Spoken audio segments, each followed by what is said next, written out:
ছয়টি কারণে জুবিন গার্গ চিরকাল আমাদের হৃদয়ে বেঁচে থাকবেন। নাম্বার 1, জুবিন দা কখনো কোনো ক্ষমতার সামনে বা রাজনীতিকের কাছে মাথা নত করেননি। নাম্বার 2, তিনি কখনো ধর্মের নামে বিভাজনের রাজনীতি করেননি। নাম্বার 3, কোনো রাজনৈতিক দল তার কণ্ঠস্বর কিনতে পারেনি।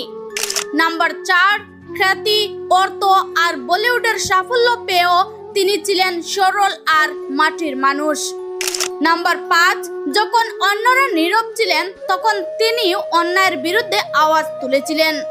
নাম্বার 6, বন্যার ত্রাণ থেকে শুরু করে নানা সামাজিক কাজে সবসময় মানুষের পাশে দাঁড়িয়েছেন। তাই জুবিন দা শুধু একজন শিল্পী নন, তিনি ছিলেন মানুষের কণ্ঠস্বর। উনার গান যেমন অমর থাকবে, তেমনি থাকবে উনার মানবিকতা। যারা জুবিন দাকে ভালোবাসেন তারাই শেয়ার করুন।